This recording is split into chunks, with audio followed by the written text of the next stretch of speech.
Hello, everybody. Welcome along. My name is Benjamin Bloom. This is the Benjamin Bloom Football Channel. Please leave your bias at the door and join us for Championship Review Round 14. We've done this in the morning the past few weeks. We don't have the option to do that this week, being as we had a midday game on the Sunday. So here we are, and we are going to look through each and every one of the 12 fixtures that were played in the Championship this week. And we'll have a look at the goals. We'll have a look at the repercussions for all of the teams as we carry on. Now, 3 games in to the mad 9 games in 5 weeks. Let yourself be known. If you're in the comments, let me know who you support. Let me know that you can see and hear me loud and clearly. That nearly rhymed, didn't it? First of all, before we get into the action, let's just say a thank you to our fan sponsor for this show, who is Russ Peake, a fan and now friend, despite Ben's terrible taste in football teams. He is the sponsor all season of this, the Championship Review Show. And as ever, please support the channel. You can do that via Super Chat. Right now, you can do that on Patreon. Go and subscribe there. You can do that at the Teesprings shop, where you can buy any number of things there. T-shirts, mugs, phone cases, hoodies, jumpers, etc., etc. But the easiest way you can support the channel is right now. Hit that subscribe button.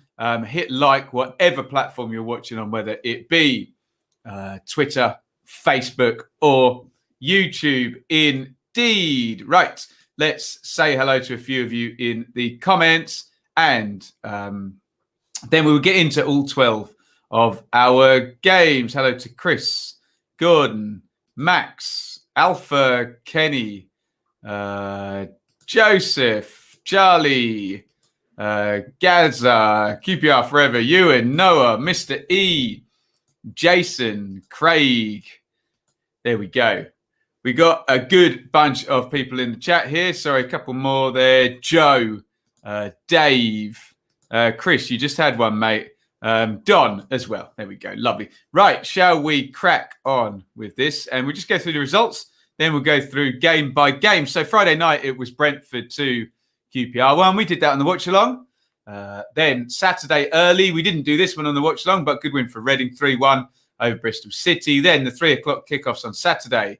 Huddersfield 3, Borough 2, Derby 1, Wycombe 1, Cardiff 4, Luton 0, Rotherham 2, Bournemouth 2, Blackburn 2, Barnsley 1, Norwich 1, Coventry 1, Birmingham 0, Millwall 0, Sheffield Wednesday 0, Stoke 0, Watford 4, Preston 1. And today, another watch along at lunchtime at midday was Forest 0, Swansea 1. As ever, and I'll get my pen this week. I promise I'm not going to miss anything out. I missed the game out last week, didn't I? Shocking behaviour from me. We're going to start at the top, and we still have at the top of the table Norwich City. So we will deal with their game first. And it was Norwich 1, Coventry 1.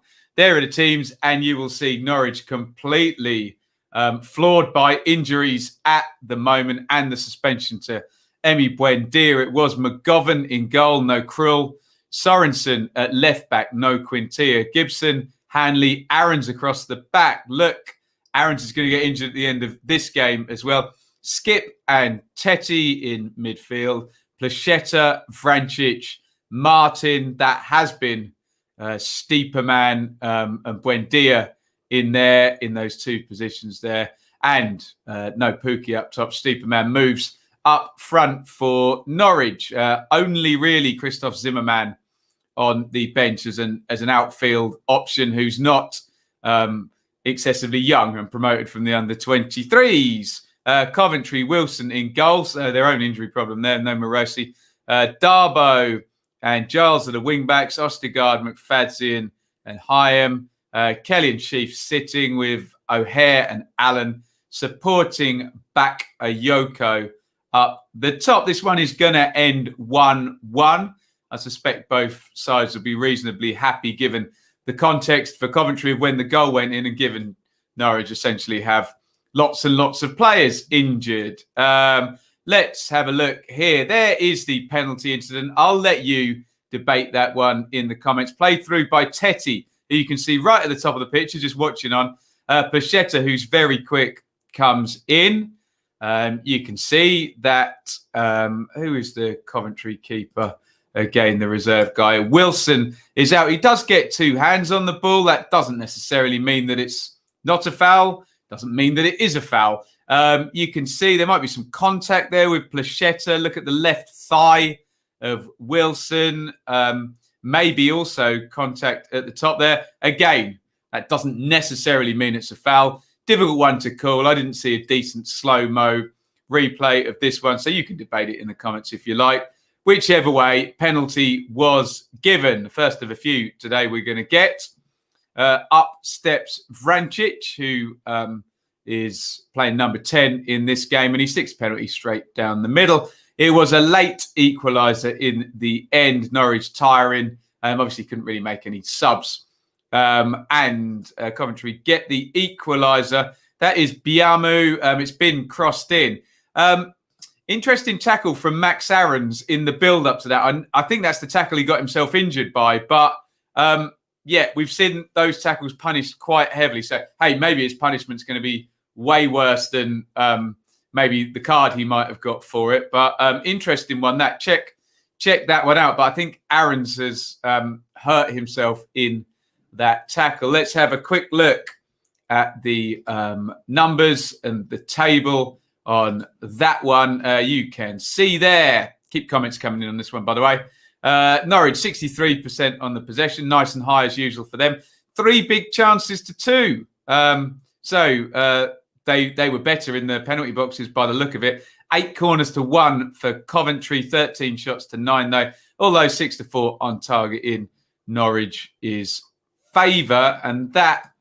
Look, they're top of the league. They're on 2 points per game. They'll not be unhappy. They just want to get some of the injured players back. Obviously, Buendia will be the first one back from suspension, and we'll see about Pukki.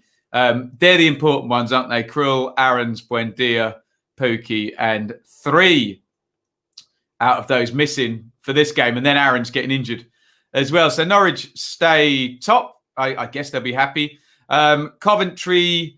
Well, it's a pick-up, isn't it? Since we got back 5 points from the 3 games. We did expect to pick up from Coventry looking at the fixtures. All looking good. And you can see at the top of the league as well, the parachute cartel, I'm calling them, are going to end up 1st, 2nd and 3rd at the end of this game week. Let's have a look at some of your comments on that one. Ben, can we start having a Benjamin Bloom weekend 11? Oh, goodness me. If I can figure it out, yeah, sounds good. Brad says 14 missing for Norwich. Think you've got to be happy with the draw. Liam says never a penalty. Max says top 3 is worrying right now of all 3 relegated teams. Yes, indeed it is. Noah, I thought keeper got there first, but I would have to watch it again. Coventry is starting to find their feet in this division. Let's see if they do, Charlie. That penalty some refs would have given, others wouldn't. Remember, the ref was Keith Stroud, so he was always going to give it, wasn't he? Agreed. Even Mark Robbins said in his post-match press conference it wasn't a penalty. I stand by him. Maybe biased from me being a Coventry fan, though difficult to tell about the penalty. Was always going to depend on the referee's angle and view. Yes, indeed. Good point for Coventry, though, says Mr. E. Callum says, any idea on the length of injuries for Norwich? Not entirely sure, no. We'll keep an eye on that. Always going to be one of the teams sneaks in the playoffs. One of it's going to be Coventry. I wouldn't have thought that high, Charlie. I'm sure they'll just be happy to be out of the bottom 3 for any time of the season. Going to be a difficult one down the bottom there. So probably both happy with that one. And we can move on to game number 2, which was another draw at the top there. So Norwich not totally punished because it was Rotherham 2, Bournemouth 2. If I click that button, we can take a look at that. Bournemouth, well, they're in good form. They would have hoped to win this. Both Norwich and Bournemouth up against a promoted team from League One from last season. Neither of them getting a victory for in differing circumstances, let's just say. Begovic in goal for Bournemouth. Smith, Mepham, Cook, Kelly. Fairly settled this, isn't it? Lerma, Billing comes in. So does Gosling. Brooks, Solanke, Stanislas at the top. So no Danjuma, no Lewis Cook, no Jack Stacey. Don't know whether they're injuries or rotation there. Looks like Rotherham went 3 at the back. Did they? I'm not so sure about that. Maybe, we've got Ian in the chat. Maybe he can let us know. Blackman in goal. It's either a back 4 or a 3, in which case it could be Harding, Ehekwa, McDonald, Mattock. I don't know whether Olusunday played wing back. Lindsay, Wiles, Crooks, Smith and Ladapo is definitely a front 2, though. Let's have a look at the goals. And this one, another penalty. That is Jamal Blackman looking down very closely at his right foot because he knows as soon as Dom Solanke feels that, he's going down. And he does. And he wins a pen. Again, you can debate that if you want in the comments. There is Stanislas, who, lovely penalty. That goes down the middle, very much like Vrancic did. And it is 1-0 to Bournemouth. However, there is Freddie Ladapo. You can see arriving in the middle of the box, crossing from the left-hand side. And he manages to stick it home. And then Rotherham take the lead. A bit of a fortuitous one, this one. Crossed in by Ladapo there. And that's going to take a deflection. I guess that's Smith closing down if it's the right back. And that's going to deflect over Begovic's head into the corner. And they do get the equaliser. Bournemouth, that's Dom Solanke. Middle of the box, I think. Is that Diego Rico out of picture? Pass. I don't know who crossed that in. But Solanke heads it into the net from 2-2. Get your comments in on Rotherham versus Bournemouth. We'll have a look at the numbers. Similar story to the previous game on the possession there, 65-35. However, 13 shots to 11 in Rotherham's favour, 5 shots apiece on target, 7 corners to 4 in Rotherham's favour as well, and 2 big chances apiece. So it looks like a decent, a more competitive performance from Rotherham in this one. Have a look at your comments just after we look at the league table. Bournemouth, the second of the parachute cartel there, only lost 1 game in 14. Impressive stuff. They're hot on the heels there of Norwich, 1 point behind. Could have gone top with a win, not quite making the gold standard 2 points per game. However, they'll be more than happy with Jason Tyndall's start. It's about the grind now up to Christmas. Just draws will probably be okay now and again, as long as we have wins as context for these relegated Premier League teams. And Bournemouth drop into second. Rotherham will take the point all day long. They have 13. They are 3 above the safety zone. And it's very interesting in that bottom 6. We've got the 3 promoted teams and we've got 3 big clubs in Forest, Wednesday and Derby. We were debating this earlier on the watch along. Can all 3 of the big clubs get clear? I don't know. You tell me. In which case, that would be bad news for the ex-League One clubs. Could anyone else get sucked in? I don't know. Looks like an interesting picture down there. We hope we don't soon end up with the parachute boys at the top of the league and the League One, ex-League One boys at the bottom of the league. That'd be a bit boring, wouldn't it? There you go. Let's have a look at some of your comments here. Ian, good. Tuned into Back of the Net, the AFC Bournemouth podcast last night. My God, what a set of big-time Charlies they've become. Forgotten where they came from before the money arriving. Insulting to them, but there you go. You'll get that from podcasts. 3 when attacking, 5 when defending. Okay. Charlie says, Rotherham is always a difficult place to go. Not many teams will win there, so credit to Rotherham. Bournemouth will see its 2 points dropped. Fair. Max says, Rotherham asking some questions for teams higher up the table. Always competitive, Rotherham. Always competitive. Ashley says, I'm busy. So all I'm going to say is that I'm happy with the game on Saturday. See you next time. Absolutely. Rotherham look decent this season, says Don. I reckon they'll stay up. Bournemouth are yet to impress me, but somehow managed to get the results.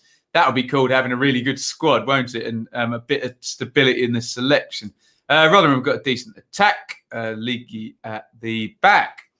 Let's move on to the third of the parachute cartel, which is Watford, who had a really good weekend because they're going to win 4-1 against Preston. Obviously, the 2 teams above them drawing as well. So Watford taking 2 points out of Norwich and Bournemouth this round, and a nice, comfortable victory. They move on to 11 points in 5 games as well. So Watford ticking along fairly nicely. Get your comments in on Watford 4, Preston 1. There's your Watford 11. Foster, Firmino, Cathcart, Cabasele and Gakir back 4 again.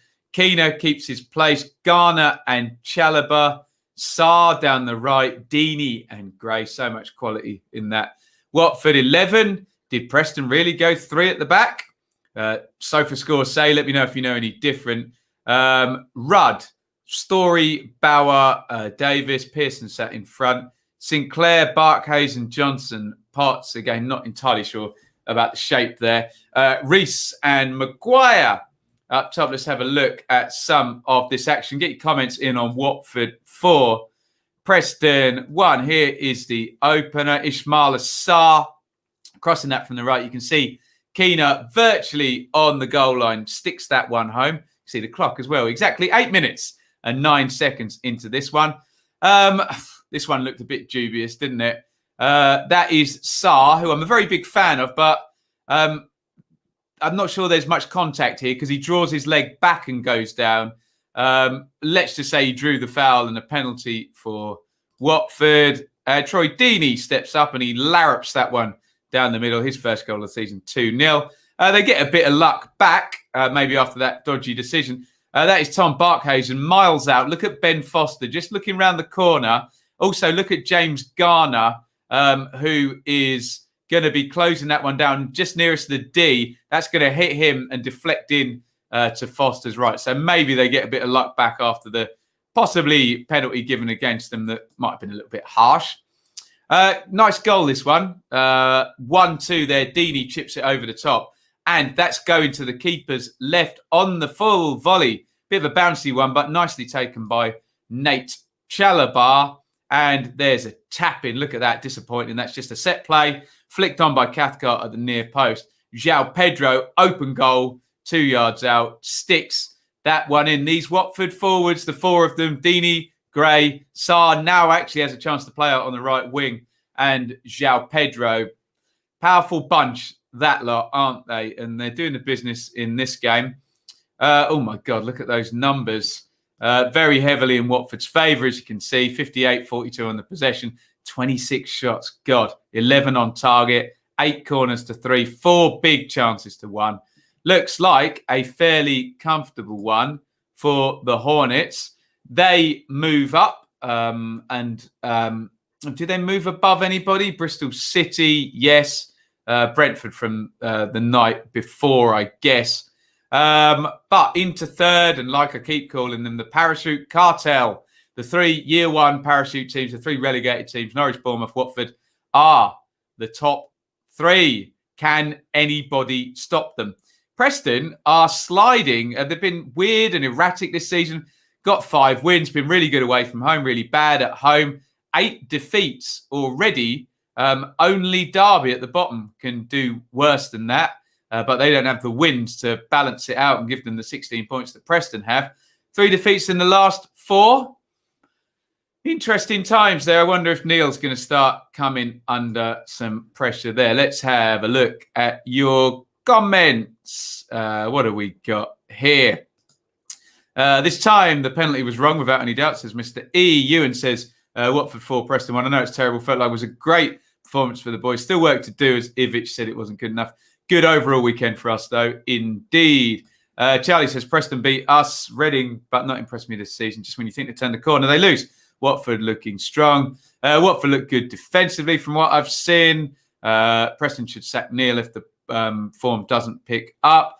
Ewan, who is a Watford fan, says penalty shouldn't have stood. So fair comment there. When you have a squad like Watford and it clicks, that is the result. Indeed. Have we had any matches between the 3 relegated teams? Yes, Bournemouth beat Norwich, didn't they?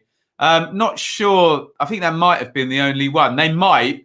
That's a good point, Mr. E. They might make or break the season, mightn't they? If it is those 3 challenging for the top 2. Good win for Watford. Good to see Troy back on the score sheet. Watford haven't taken a chance in recent games. This is the first time stamped authority on the game. Agree about that. Not part of Troy's fan club, but he's head and shoulders above Gray. Yeah, Gray didn't look sharp. We did a watch along against Bristol City. Agree with all of that, Max.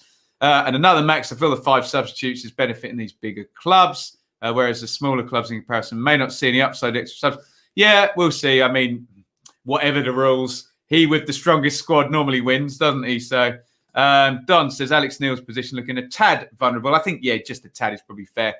Preston should be eyeing up the playoffs. What seem to be improving each passing week. They'll be there come May. Agreed. Right, on we go next to Forest versus Swansea. That we did as a watch-along earlier on today, and it was Forest 0, Swansea 1 in a game of 2 organised teams that both know how to defend, that both look pretty well coached, and Swansea just with the only goal in this one. Forest there, Samba, Krissy, Figueiredo, McKenna, Ribeiro, Colback and Yates, Amiobi, Guerrero, Knockaert, Lyle Taylor up top. Swansea still, in my opinion, don't have a striker, so impressed with where they are. Woodman, Guay comes back, Bennett, Norton, Roberts, Bidwell, wing backs, Smith, Fulton, Grimes, he's not really number 10 as that intimates, sort of midfield 3 there. Ayew and Lowe up top, sort of 2 wingers really up the top. I've said this a lot. Let's have a look at the goal.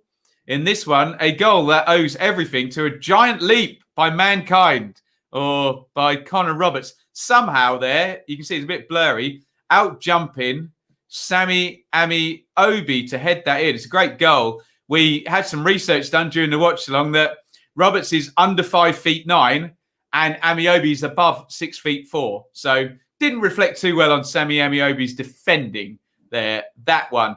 Let's have a look at the numbers. I mean, I watched the game, so I can go into detail on it without the numbers. But 52-48 in Swansea's favour, 13 shots apiece, 8 corners to 6, 1 big chance to nil in Forest's favour, which fell to Knockaert. It was a tight game, and the Swans did enough. They just nicked it. But they are organised, they're clean sheet, they have the best defensive record in the league. You can see why. 8 goals conceded only in 14. They are 2 points off the top. Let me just make that look nicer. There we go. And impressive stuff. Only the 8 points from the last 5 with 2 draws and a defeat in there. Compared to, you can see Norwich with 11, Bournemouth with 10, Watford also with 11 in good form. The parachute cartel up at the top there. So is Swansea though. They're going to be one of the challengers to the relegated 3. Forest, well, 3 straight defeats, and Sky were putting up the next 4 fixtures, which I forget what they are. There's something like, why am I saying that? Let's just bring up the next 4 fixtures for Forest, which do look tough. It is Watford at home. That'd be draw. Reading away. Reading obviously are up there. Norwich away, Brentford at home. So not nice fixtures, the next 4, either for Nottingham Forest. Get your thoughts in on this one. Connor Roberts turned into Michael Jordan for his goal. Yes, he did. Absolutely. Sorry, I missed this one. Looks like a solid win for Swansea. Yeah, they nicked it. They didn't dominate it, but they got the win. Yes, we have just heard Papa Bouba Diop died aged 42. Player for Portsmouth and Fulham, Birmingham, a few clubs in England. Papa Bouba Diop sadly died today. Our defence has been so good. You forget we lost Rodden. Rodden made his debut for Spurs as well. How much did Swansea get for Rodden? He looked all right against Chelsea today. I think 15, 18 million, wasn't it? Williams says 11 to 15 million. So there we go. Right, let's move on to Reading versus Bristol City, which was the early game. Remember, we didn't do a watch-along on this one because I did the Saturday Super Stream, and then the late, dearly departed watch-along later in the day. And it was Reading 3, Bristol City 1. Reading stabilising nicely off the back of the 4 straight defeats. Get your comments in on Reading versus Bristol City. There is the team. Raphael in goal. Holmes in for Estevez.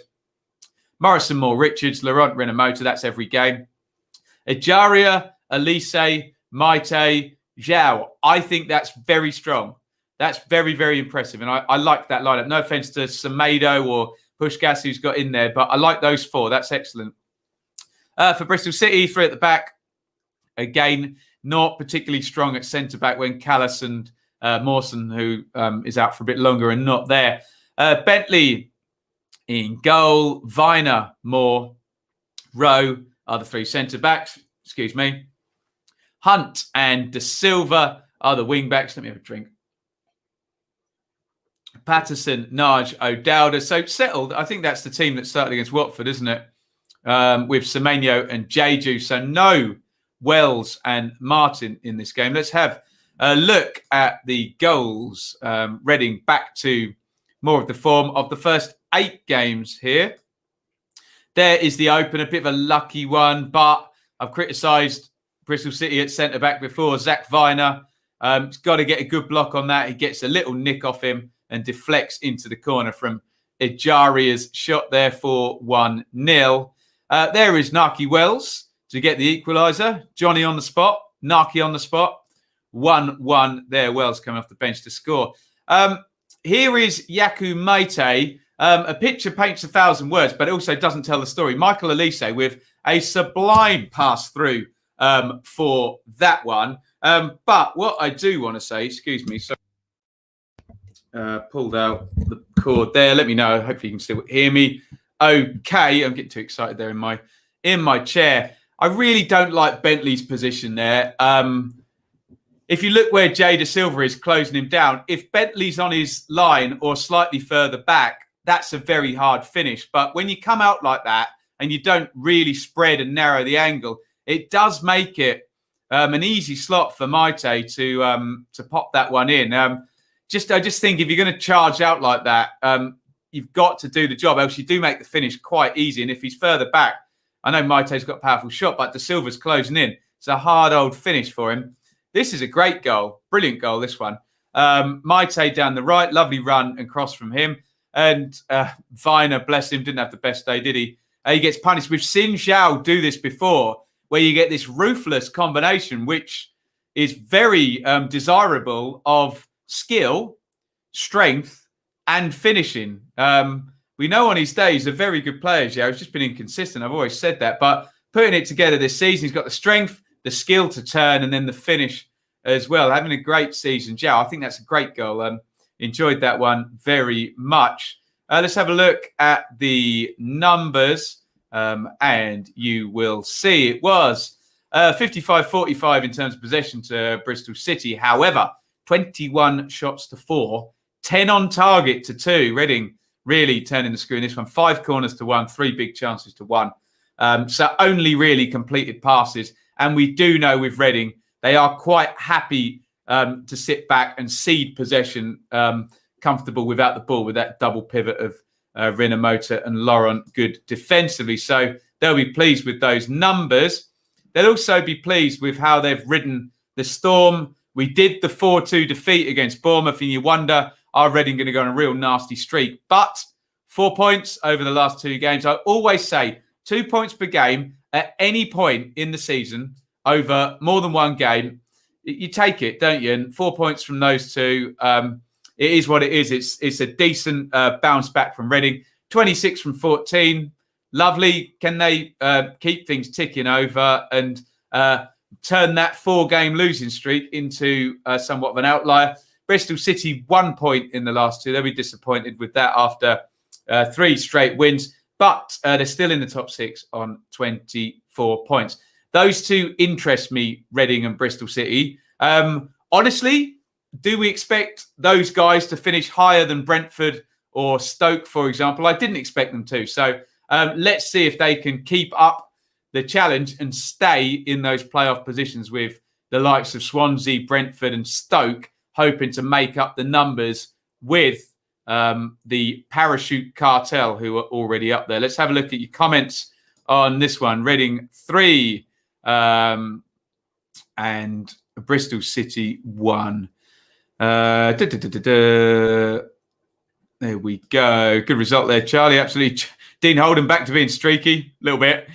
Cautious start by both sides. Reading stepped up second half. Bristol City didn't. What is the Reading keeper's name? Rafael Cabral, I believe. Reading looked more stable without Estevez and back to the team that stormed the league early on. Very impressive attacking play and looked a lot stronger than Bristol City. Remember, in that losing streak, they didn't have Maite, did they? Obviously, Swift's been long-term. Moore was out and Ejaria was out as well. So maybe you can put that down to those things. Credible attacking midfield we have. I think Swift is yet to come back. But hard to see who drops. It's interesting, that one, because I think Swift's best position is in the double pivot there. But Paunovic likes those guys to defend rather than make the play like Swift will want to. So it could be a nice dilemma. But hey, look, injuries happen and he'll probably be forced into where he's going to play. 10 shots on target for Reading. Another assist for Elise. Much better defended. Yeah, numbers stack up nicely. Reading are entertaining to watch. Bristol City seem very inconsistent. Struggled to see them getting into the playoffs.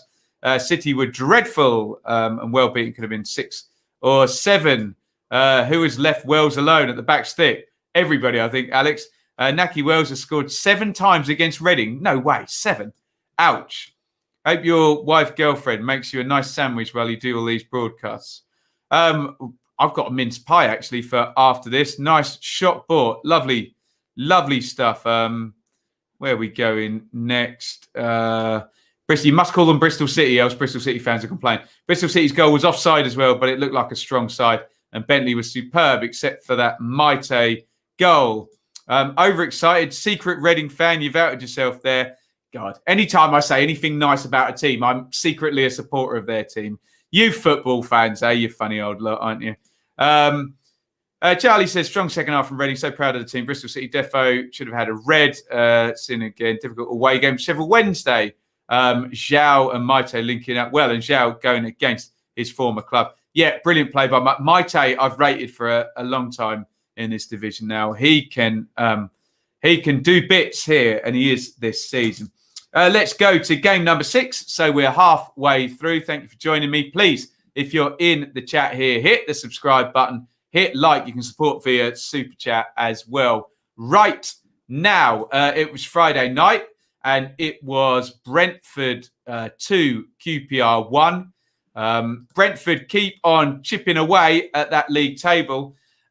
Frustrating night, let's just say, for QPR in this one, for sure. One big call didn't go for them. You can see there on 39 minutes where Mads Sørensen got a yellow card when he could well have got a red. Raya in goal, Dalsgaard, Pinnock, Sørensen, so no Janssen and Henry. De Silva, Janelt and Marcondes in midfield, still no Norgard, and Buemo, Tony and Fosu, which was the same in the away game at Barnsley. For Rangers, Dieng in goal, Kane, going to get a red card at the end of this game, Dickey, Barbe, Hammerleinen, Bull and Carroll, Bright Samuel, who dangerous customer down the right, Ilias Chair, Chris Willock, Lyndon Dykes up top. Let's have a look at the goals. Brentford take the lead against the run of play in this one. Janelt, lovely finish from there. You think, how on earth can he get it through that gap? But the gap is there. Sometimes the stills don't kind of do the finish justice. Maybe not in this case. Flies low into the corner, spinning away from Dieng. I don't have the still, but I will step off the fence and give you my opinion that Sørensen did indeed deny an obvious goal-scoring opportunity for Dykes and should have been sent off just before half-time. That was, I believe, after this goal. Brilliant from Bright Samuel. Henry gets forward, leaves the gap. Samuel down the right, crosses it in. There's Dykes stretching to stick that one in the net. That's going to go into the roof of the net. But second half, and Hammerleinen too weak in the challenge with Ivan Toney from the free kick there. That's coming in from the right. Toney glances the header in for goal number 12. We're only on round 14. Goal number 12 of the season for Toney. Kane ends up getting sent off for 2 yellows. I don't have any issues with that decision. I just think you'll be frustrated that he got the punishment and maybe Sørensen didn't in the first half. Get your comments in on this one. Seems a long time ago now. Friday night, doesn't it? The numbers say 57-43 in possession for QPR, 14-10 in shots for Brentford, and 6 on target to 2. One big chance for Brentford, 2 for QPR, 9 corners to 2. The dictionary definition of a frustrating night for Rangers there. Brentford just managed the game, got the win, and did get a little bit of luck with that Sorensen decision, which they took with both hands. And they're in nice form, little unbeaten run developing there. And you go from 3 draws to back-to-back wins, which is looking nice. That's 9 points from the last 5. Remember, the Parachute Cartel are hitting 10s and 11s and even more a couple of games ago with Norwich and Bournemouth indeed. So, as I say, is it going to be Brentford, Bristol City, Reading, Swansea chasing those 3, Stoke maybe as well? Already panning out into the likely teams, isn't it? QPR down in 15th. They'd been on a good run of 10 points in 5, but defeat there. Lots to say as mitigating factors there if you were a Rangers fan. In this one, Simon says, how Sorensen avoided a red is beyond me. Woeful decision. It's a foul. He has to go. Simple as that. Should have been a very different game. Yeah, I mean, I try not to get too vexed about it, but I think it was an obvious goal scoring opportunity, and it should have been a red card. View of Janelt so far. Impressive, Elliot. Looks like another one off the production line there. 500,000. Nicely positionally, wasn't he? And took the goal very well. Can I react to my championship predictions? Only 14 games through the season, blow. Yeah, we will do when it's the right time. Brentford got a result here. Played well too. Nice first goal though. Thought it was going to be 3-0, so credit to QPR. Although we lost, we can take positive. Senior form. Lyndon Dykes' first goal from open play, looking good. And Dickey looks some defender. QPR didn't look too bad. Were certainly competitive in this game. Alex says, laments, I said we should buy Tony 4 years ago when he played us in the playoffs for Scunthorpe. There you go. It didn't happen. And here he is banging in the goals now for Brentford. We're going to go for our first 0-0 draw here, which was Sheffield Wednesday 0, Stoke 0 in the Tony Pulis derby. Tony Pulis, ex of Stoke, returning there with his current club, Sheffield Wednesday. He's only been there 3 games, but we're seeing some sense of, a couple of draws already and no more than 1 goal conceded in any of the games. There's the team: Wildsmith, Van Akenburn, Lees, Palmer, Luongo, Bannon, Shaw, who I'm not too familiar with, Harris, Patterson, Reach. For Stoke, Bursick continues in goal. Collins, Chester, Bart, Fox, John Obi and Sam Clucas, Campbell, Powell, McLean. That's quality, that. And Gregory there. Let me know your thoughts on this game. We don't have any goals to show you, so I'll jump straight to the numbers, which tell us Stoke, 64% possession. How many games will Stoke have 64% possession in this season? Not many, I wouldn't have thought. 8 shots to 5 for Stoke, 5 corners to 1. However, no big chances conceded. Pulis will love that. And Sheffield Wednesday hitting the post in this one. 2 saves forced, as you can see there. What does that do? 2 saves forced by Stoke. What does that do for the table? Not a hell of a lot for either team, as you can imagine. No goals added on. 1 point added on for each. Stoke in 8th on 22. As I say, in the running with a lot of those teams chasing, who any team really that can go on a run now can try and get into those playoff places. Maybe we think 1, 2 and 3 might be a bit tricky, but 4, 5 and 6 will as ever be up for grabs. Wednesday, well, I'm trying to think the 3 results. It was a 1-0 defeat at Preston with a red card, then a draw at Swansea and a draw at Stoke.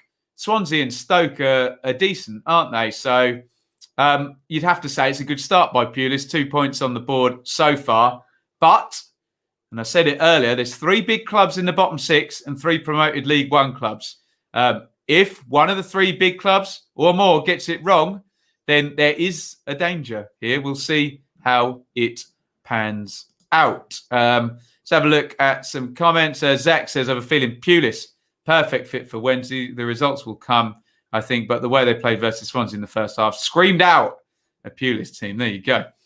Wednesday showing good turn of form under Pulis, says Charlie. Really wanted to be at their best to win there.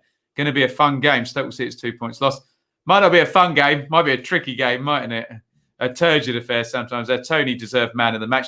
I think I had Rico Henry as man of the match, Peter, for setting up the goal and having to contend with Bright Samuel all night. But yes, Tony good at both ends and good from defensive set plays as well. Game number 8, guys, is Blackburn versus Barnsley. It was Blackburn 2. Barnsley 1. Blackburn 11 points in 5 games. I said, I think reasonably, a few weeks back, Blackburn haven't clicked, haven't impressed me, haven't shown signs of sustainability yet, because I was seeing a 5-0 win against Derby when they were stinking the place out, a 5-0 win against Wycombe with 10 men for some of the game, 4-0 against Coventry. But now we're seeing maybe a little click, and with the arrival of Harvey Elliott and maybe Bradley Dack also coming back at some point, can Rovers push on, keep this run going? 11 points in 5 is excellent, and start to make a playoff push. There's your team: Kaminsky, Douglas Wharton, Lenihan Niambi, who's going to have a good game at right back, be involved in both the goals. Rothwell, Tribal, Holtby, Elliott, Armstrong, Brereton. Like that a lot. And Armstrong's going to be on the score sheet again for, I think, his 13th of the season. We'll look at the top scorers at the end of the show. Barnsley, so settled, aren't they? Walton, Solbauer, Hellick, Anderson, Britton, Styles, wingbacks, Mowat, Kane in for James, Chaplin, Woodrow, Thomas. Not a lot changing in there. However, results just tell, I think it's a couple of defeats in a row now for Barnsley. Let's check the goals. That is Adam Armstrong absolutely lashing one home after he gets cut back. I think that maybe it's off of Barnsley. I can't quite remember. I think maybe the cross comes in and comes back to Armstrong, but he just fires it into the roof of the net, befitting of a player who is the top scorer in the division. He's going to have a fun January, him and his agent, Adam Armstrong, aren't they? This is a great goal, actually. I should have included this in my goal of the week. That is Sam Gallagher. It's just bounced back to him. He's going to set, and that's a lovely finish. Right foot cuts across the ball. It's going to swerve inwards to the keepers right there, Walton, into the net. Good goal by Gallagher. And I'm loving the fact that Tony Mowbray now, I thought Gallagher and Brereton were busts, and he's getting a tune out of both of them this season. Good patience from Mogger, the ex-Ipswich defender. That is Ramal Palmer, who gets one back for Barnsley. Bouncy one through. He's going to catch Kaminsky out. But Blackburn win the game 2-1. Let's have a look at the numbers. Wow. Look at all the Barnsley shots. Goodness me. 62% possession for Rovers. Barnsley had 23 shots, only 5 on target, and 11 corners as well. So a lot of shots, a lot of territory, no big chances though. So maybe the final ball or the shot choice or the pass choice a little bit lacking there. But on another day, they'll get something from that game. Blackburn 2 big chances and they're going to win the game. Let's have a look at the table. As I said about Blackburn, now you get that little run coming, and look at the goals for as well. 27 is the highest in the division by some distance, actually, by 4 goals, and 11 points in 5 games. It's impressive from Blackburn. Can we see them beat a team that's above them from this position? This is what I'm looking forward to. In fact, should we see what Blackburn have got coming up, just with that being said? Millwall at home, Brentford away. So there you go. Show me 4 points from those 2 games, and then you'll have a convert, and I'll no longer be a sceptic about Blackburn challenging higher than mid-table this season. Blackburn 2, Barnsley 1. Let's just have a peruse of the comments. Looking for a dark horse. Look no further than Blackburn. Could be Ian. Carl says no playoffs, but top 10. Charlie says Blackburn are definitely one to watch with January coming up. They could get players to force a serious challenge. It could do, Charlie. It depends whether anyone's going to come in. I just wonder whether one of our parachute friends might have to sell Sarr or a Deeney or a Buendia or a Josh King. They might have some money burning their hole in their pocket, and they might have a fee that Blackburn might accept for Adam Armstrong. So we will see about that. Alex says we play from Millwall point of view, Blackburn on Wednesday. I hope Gary Rowett has a plan up his sleeve. You got to stop Adam Armstrong, haven't you? Peter adds on the Brentford game, Henry defended brilliantly against Samuel. Yeah, that was a brilliant battle, that, wasn't it? I loved those two going against each other. Two excellent players, those two. Do you think someone will try and buy Armstrong? Hal, I think I've answered that. Yes, if we get a big sale out from one of the parachute teams. Zach says, I feel Blackburn settle for championship stability. Sad to see, considering how big of a club they are. Quite the history, Blackburn, haven't they, when you actually add it up? I think I did a video on this. And they are essentially, historically, the most successful club in the championship with various league titles and FA Cups. Won only as recently as, when was it, 94, 95? And they won the League Cup as well this century for sure as well, haven't they? Blackburn. Anyway, I digress. And we move on to game number 9 of 12. Thank you for sticking with me. Huddersfield 3, Middlesbrough 2. And Warnock, well, will be a bit furious with this one because Borough were in this game and decided to kind of pass it away a couple of times. Anyway, we'll get to goals in a second. Schofield in goal for Huddersfield. Bakuna, Stearman, Sarr, Toffolo, O'Brien, Hogg, Eiting across the middle. Karoma, Campbell and Ben's. A nice settled formation. Lots of nice settled players in those teams. Same for Borough, really. Bettinelli, Jokesteel, Fry, McNair, Bowler, Howson, Saville, Spence, Tavernier, Johnson, and Sombalonga up top is going to be on the score sheet. So, indeed, is Marvin Johnson. In fact, that'll be the first goal we're going to. So, we should probably check that one out. And here it is. Johnson in the inside left position. Difficult angle. Little bit of pressure on the shooter, but he's going to hammer that home hard and low for 1-0. Here's another goal for Carol Eiting, who's quite a fun loan sign. I think he's scored 3 recently now, hasn't he? Edge of the box. Look at the gap to Bettinelli's left. He's going to hit it low. He's going to find that gap. Fraser Campbell, I think, gets a little bit lucky here. You can see Bettinelli's about to dive to his feet. You can see Campbell's about to fall over. And I think the slip helps him. I don't know whether he kicks it into the ground that bounces up. Certainly helps the scoop that ends up going over the keeper. But hey-ho, you'll take it if you're a Huddersfield fan. 2-1. That is Naby Sarr on Britt Assombalonga. Looks like he's getting some of the ball, but he's also getting some of the man. We know the statute for that. It's going to be a pen. Another pen. Loads of penalties. Look at that. Assombalonga finds the top corner and the goal net springs up off the ground in that picture. But no sooner had they got back into it 2-2 than this is a really nice goal by Josh Karoma. A little bit of a dribble comes in. Can he find the gap to Bettinelli's left? Yes, he can. Curls that right-footed into the side net. And get your comments in on Huddersfield versus Borough. And we will have a look at the numbers and the league table as ever and see how these two teams are looking. 62-38. Well, Corberon versus Warnock. We'd expect that. 13 shots to 10, 5-3 in Huddersfield's favour in terms of on target. 9 corners to 5 for Borough, says a bit about territory. 3 big chances to 2 for Borough. Didn't take 2 of them.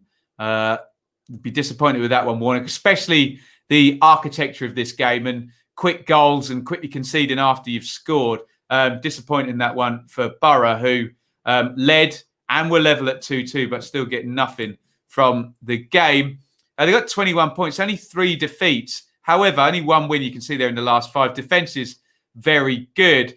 A slow grind might see Borough be there or thereabouts, but obviously it's frustrating. You look at the points accumulation, only 5 in the last 5. That won't do you for a top 10 challenge 5 in 5. In fact, that will see you slide down the table. So they need a win there, Borough. Huddersfield, nice. Look, I think a lot of people had them in trouble this season. So big picture there, doing a good job there in 13th. If they can be constantly prodding for the top half of the table, I think that's a decent season considering where Huddersfield have come from with the managerial change at the start of the season and basically having no money to invest. Result of the weekend, says Charlie, full credit to Huddersfield. Brit miss was a shocker. I'm sure Colin was very understanding though. Borough didn't die yesterday, so they didn't get 3 points. You got to die for the 3 points. Have I seen ridiculous scenes with Celtic fans? I have not. Great win for us. We never come from behind to win, so really good wins, Mr. Football. Very impressed with Huddersfield. Feel like they could be one of the better sides to watch. Certainly that, for sure. Let's move on. And, well, we can go quickly past this one. Birmingham 0, Millwall 0, Karanka versus Rowett. We all predicted a draw, and we got a draw. Let's just check the tail of the tape on this one. Birmingham's third draw in a row. Millwall's fifth draw in a row. They need to get some goals and some wins from somewhere, do the Lions. Etheridge in goal. Roberts, Dean, Friend for Birmingham across the back. Pedersen, Colin makes a 5 when they need to. San Jose, Sanchez central. No, that can't be right. Sunic must have been central with Leko, Sanchez and Jutkovic up top. Białkowski, he's trying something different here, Rowett. Look, Yuri Skalak at right wing back. Hutchison, Pearce, Cooper, Wallace and Skalak as wing backs. Leonard Woods. And then, look, Wallace, Bodvarsson, Parrott. So he's thrown a lot of stuff at the wall, striker-wise, forward play-wise. And, well, you can see Bodvarsson there getting injured. Just not getting the goals at the moment in Zahor's absence. I think he was the one, wasn't he? So 54-46 in possession to Birmingham. 9 shots to 8 for Millwall. 6 corners to 3. One big chance in the whole game.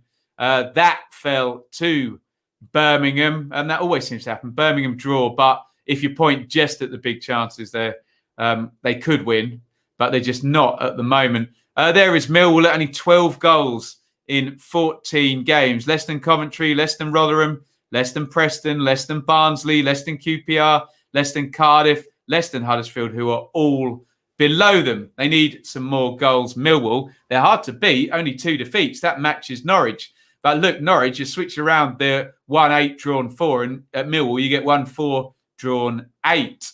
Let's have a look at your comments here. Ben says, Millwall lack ideas going forward. Bob Varson missing chances yet again. Injuries killing us as we have a small squad. This was the point I was trying to make to the Norwich fans that, yes, Norwich have had a horrible injury crisis, but for a team like Millwall, it really, really kills them. They don't have the squad to still be able to, be as competitive as one of the relegated teams. We're without Romeo, Bennett, Mahoney, Zahor, Cooper, Billy Mitchell, Jed off form, although he did smack in a wonderful free kick the other day. Jake Cooper, 136 league appearances, may come to an end. Is that a dislocated shoulder? Nah, he'll play with a dislocated shoulder. Cooper doesn't know how to miss a game. Move along. This is the game you are not looking for. Forget COVID vaccines. Rout has found a cure for insomnia. Can move on now. You've covered it all, Ben. Birmingham fans say we'll get promoted through the playoffs on Twitter. Oh, you have to let me know who said that. I haven't heard that in here, Charlie. But do you think Birmingham need to achieve this? I don't think. I just need to get out of the bottom 6 and win some games and build from there. I know they're not in the bottom 6 at the moment. Well, in fact, let's bring up the league table. Birmingham, in fact, 17th. Can you see that? Sorry, no, you can't. Birmingham 17th there, but only 3 wins. Mind you, only 4 for Millwall. So both sides, you can say the same thing. They need goals, they need wins, but they have, both of them, managers that are pragmatic by nature. Birmingham Millwall, more of a fight than a game of football. Parrott done well, vision, intelligence, but not creating enough for him since he's come back. Wallace making the wrong decisions. A boring game for 2 teams destined for mid-table. I think Birmingham will be happier with that than Millwall. Football Varson did okay yesterday. Churning it out, pretty happy with that. Karanka seems to have a phobia of making subs. Yeah, too much chaos, isn't it? I think we've got all the comments on that one. Right, 2 to go. Cardiff 4, Luton 0. Bit of a surprise. I think I predicted an away win for Luton in this one. Big win for Cardiff. I thought the pressure was coming on Neil Harris, and he has eased that with a nice, comfortable win over a Luton side that have been very, very competitive this season and in the top half for the majority of it. There is your Cardiff team. Smithies in goal. Bennett, Nelson, Morrison, Bakuna. Wilson, Ojo, Volks, Rules. Harris, Moore. Probably was a 4-2-3-1 on the 4-4-2. Harris didn't know who he was at the start of the game, and then he scored about 9 minutes into it even. There you go. Lightning start there for Cardiff, 2 up in 9 minutes. Luton, Sluga, Pearson, Ray continues at centre-half. Bradley, Norrington, Davis, Tunnicliffe, Dewsbury Hill and Panzu. Cornick, Collins, Berry is a nice front 3. So, yeah, don't know what went wrong for Luton in this one. Set plays went wrong, I can tell you that for a starter. And one player you don't want to leave free from a set play at the back post is Sean Morrison. He scored goal after goal like that over the years, hasn't he? Just prodding out his right foot. Always a danger. 1-0 early. Here is Harris. Look, gets out of his feet. He's going to find the gap between Sluga and his near post there. So accurate finish. Maybe Sluga could do better. Just got caught out by that one. 2-0. Cardiff, Moore, set play. Whoa. In it goes. Look, there's big key for Moore. Middle of the goal. 4 yards out. Of course he's going to score, isn't he? And again, not clear in the corner because you can see that Morrison's up there causing trouble. Ojo gets it, and you can see the line on that shot. If he gets that past the defender closing down, that's in the corner. That's where he hits it. 4-0 to Cardiff. Get your comments in on this one. As you'd imagine, Cardiff not asked about possession, so 38% to 62. That's annoying when my mouse does that.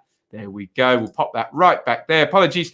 20 shots to 5, no shots on target, 3 big chances to 0, 11 corners to 5. Luton obviously unable to cope with Cardiff in this one, and a little bit of an upturn for Neil Harris. He'll be pleased with that. I thought pressure was starting to mount. Cardiff, they only move up 1 place, but the points all of a sudden look a little bit better, don't they? They have 17 now from 14. They need to find their way into that top half. They're a year 2 parachute team, aren't they? Cardiff, Luton, no win in 4 now. 3 points in the last 4 only. Still in the top half, just. Long may it continue, I hope, for Luton's sake, but trending downwards after a good start. And I said about Millwall needing goals. Luton only 11 in 14. They've been very efficient with those 11 goals and scored points in 9 games. Using 11 goals, and maybe even less if we actually tot up that they've probably scored in defeat this season. But a bad defeat for them this weekend. Let's just check the comments here. Luton comprehensively beaten by Cardiff and Millwall. I think that tells the struggle against physicality. It might not be a bad shout. Alex Dunn says, I have no idea what happened here. I hope it's a blip for Luton. It's good to see fan-owned club competitive in the league. This will harm Cardiff in the long term with Harris staying. There we go. Luton having a bit of a stutter. Clinical Cardiff performance. Nick says we were shocking in this game. Worst performance of the season. Bit of a shock to Luton. If Harris can't put a run together, he could lose his job. I think if we get in the other side of Christmas and he's still 14, 15, I think he's going to have to start to worry, isn't he? Last one. And the archetypal unhelpful draw. Down the bottom, Derby 1, Wycombe 1. Both sides would have wanted a win from this one. Neither side gets what they want. 1-1 in this one. Marshall in goal for Derby. Forsyth, Clark, Davis, Wisdom, Evan Shinnie, Lawrence Sibley, Holmes, Kazim Richards. Derby going for a bit more experience, a bit more physicality just to try and stop the losing streak in this one. Look at the bench, though. Bird, Josviak, Bielik, Byrne, Buchanan, Knight, all players that have, apart from maybe Bielik, who's coming back from injury, that have been mainstays in that team this season. However, they're a team that's stunk the bottom of the league out, haven't they? Only the 1 point before this game in the first, 13, wasn't it? Allsop in goal for Wycombe. Grimmer, Knight, Stewart, Jacobson, Mametti, Thompson, Adenarian, Kashkit, McCleary and Horgan. So a few dribblers and runners up top there, probably looking to just stretch defences there. Wycombe in the absence of the beast, Mr.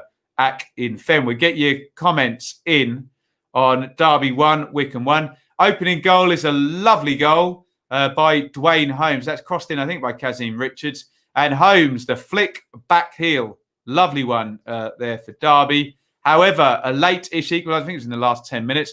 Fred Onyedinma, you can see on the back post, has got that across. And Matt Bloomfield throws himself at the ball, takes him, the ball, Matt Clark, everybody over the line, but gets the equalising goal, does the ex-Ipswich man. Let's have a look at the numbers. Derby always have loads of possession and don't win. Today, no different. 55-45 to Derby, 11 shots to 8, 5 on target to 2, all in Derby's favour. 5 corners to 3 in Derby's favour. 4 big chances to 2. Derby should have got more than 1 goal in this game by the sounds of it. 3 big chances missed. They really, really are regretting letting Chris Martin go on a 3 and loaning out Jack Marriott to Sheffield Wednesday. They need a striker in there in January for sure. Big style, don't they? And Wycombe, well, they're nice and competitive at the moment, aren't they? And only 1 defeat in 5 for the Chair boys. Still, yeah, very low on goals, those two. Look, 7 and 6. So 0.5 goals a game for Wycombe and less than that for Derby with just the 6. Look, it's a draw for both. Again, we've got a bottom 6 at the moment. I'll repeat myself from earlier, containing 3 big clubs and the 3 promoted from League One last season. Something's got to give. Else we're going to have a big club go down, or we're going to have all 3 of last year's League One teams. Unless, look there, Preston, Birmingham, Barnsley, QPR, Cardiff, Huddersfield, Luton. Any one of those can get pulled down any lower. I don't know. Can you see it? Right. Get your comments in on that one, and then we'll have a look at top scorers, etc., etc. Derby's first goal from open play in 7.5 hours. God, that's awful. Charlie says, stupid comment alert, but I really think Wycombe could stay up. It's not a stupid comment. They're competitive at the moment, battling well against most teams, getting solid results. Agreed. 2,000 back at the Den for Saturday visit of Derby. I'm sure Rooney will get a good reception course. He will. What are they doing there? Is it a ballot? I think Ipswich are doing. On paper, Derby's squad is frightening. God only knows what's gone wrong there. Rooney, well, I'm not sure we can blame Rooney yet. Obviously, Koku in charge up until a couple of games back. Marriott's gone back injured, I think. Just been disastrous, hasn't it? Well, he did score in the playoff final, didn't he, Jack Marriott? And in the semi-finals, where did he get 2? I can't remember. I was there in the playoff semi-final. Right, let's wrap things up. And we will look, first of all, at the top goal scorers in the Championship. Let's see how quickly I can navigate to them. And we've got a few at the top there on fine form. Armstrong, 13 goals in the first 14 rounds. He did miss a game as well, so I'm sure he's got 13 in 13. Tony has got 12. Brilliant start by him. Lucas Zhao in great form as well with 9. Pookie on 7 for Norwich. Ayew, Campbell, Wallace, Moore, Danjuma, João Pedro, all up on the top scorers charts. Let's have a think about goal of the week. I put a poll up earlier. If we want to discuss a few, Chalobah against Preston for Watford, Zhao for Reading against Bristol City. I liked. Get your thoughts in. Maybe Armstrong lashing home for Blackburn, Karoma for Huddersfield. I think that's just about it. Dwayne Holmes for Derby as well. Get your thoughts in. Let's see what the poll came up with. It was only an hour's one, and I need to move the banner at the bottom, which tells us Lucas Zhao on Twitter was the goal of the week with his bit of skill, touch, turn, finish there, with Dwayne Holmes' back heel coming in second and Karoma. Oh, no, excuse me. Nate Chalobah coming in second and Dwayne Holmes' back heel coming in third. Karoma fourth from the ones I chose. Let's have a look for Team of the Week as well. Who were our winners this week? They were Watford 4-1 against Preston. Swansea 1-0 at Forest. Reading 3-1 against Bristol City. Brentford 2-1 against Stoke. Blackburn 2-1 against Barnsley, Huddersfield 3-2 against Borough, and Cardiff 4-0 against Luton. And on YouTube, this poll said Watford were the team of the week, making ground on the top 2 with a 4-1 victory, with Reading Cardiff coming in second, and then Reading coming in third. They're all fairly tight for our team of the week. Right. Any more final comments? And we will have a look. Quickly, a couple of plugs. What have we got on tomorrow? I'm going to do the preview live tomorrow. Come and join me if you're around. It's just easier for me to do it live, honestly, rather than recording it, rendering it, and then getting it up. We can do it live. We can get some interaction. I'm going to do the preview tomorrow at 1 p.m. So do check that one out, round 15 preview. I'll also be here for Dearly Departed tomorrow night, which will be West Ham versus Villa at around 8 p.m. Right, I think that should just about do us for this game week. Before we go, we will have one more look at the league table. We'll work our way down. The Parachute Cartel, 1, 2, and 3 there. Norwich, Bournemouth, and Watford, followed by the Chasers, Swansea, Reading, Bristol City, Brentford, Stoke, Blackburn, Borough, Millwall, all the likely names kind of funneling into position now, aren't they? 14 rounds in. Luton still just in the top half and Huddersfield just outside. Cardiff looking to get there. QPR's good form over 5 games ended there with a defeat. Barnsley, 2 defeats on the bounce now. Birmingham, so draw happy. Preston, 3 defeats in 4 down to 18th. And then the bottom 6, again, 3 big clubs in there, 3 promoted League One clubs in there. Rotherham and Coventry, 19th and 20th. There is Forest. Difficult 4 more games coming up, and they've lost 3 on the bounce. Difficult run this for Forest. I'm sure Houghton will be calm as ever, but he needs some points fairly soon, doesn't he? Wycombe, competitive. Wednesday and Derby. Are we expecting a new manager for Derby soon? Who knows? Who knows what they've got planned there. Right. I think that should just about do us. If you're watching and you're still here, before we go, just hit like on the stream for me, please. And if you haven't already, please hit the subscribe button. You can do it right now if you are watching on YouTube. Another 3-game week, we call it, where we've got another midweek round and a weekend round coming up. So the content will not stop. The channel is growing as ever. I thank every last one of you, up to 13,300 subscribers now. Really, really appreciate it. And if you haven't already subscribed, hit like and we'll draw more people to the channel. Hopefully, let's say thank you again to Russ, who is our fan sponsor for the Championship Review Show. Russ Peake, a fan and now a friend despite Ben's terrible taste in football teams. And one more plug for the merchandise store there. T-shirts, mugs, phone cases, hoodies, jumpers, all good stuff there. You can check that out over at teesprings.com. Thank you, everybody, for watching. I'm going to go and watch some TV and get a nice Sunday night sleep. And I will see you all very, very soon. Over and out. Thank you so much for watching. If you enjoyed this video, please hit the like button to see more videos from this channel. Hit the subscribe button and to be notified every time we upload. Ring the bell for those notifications to come through on your device. If you really want to support the channel and me as a content creator, I will be eternally grateful if you head over to the merch store and grab something, or support over on Patreon, patreon.com/Benjamin Bloom. Thank you for your time. Go and watch another video.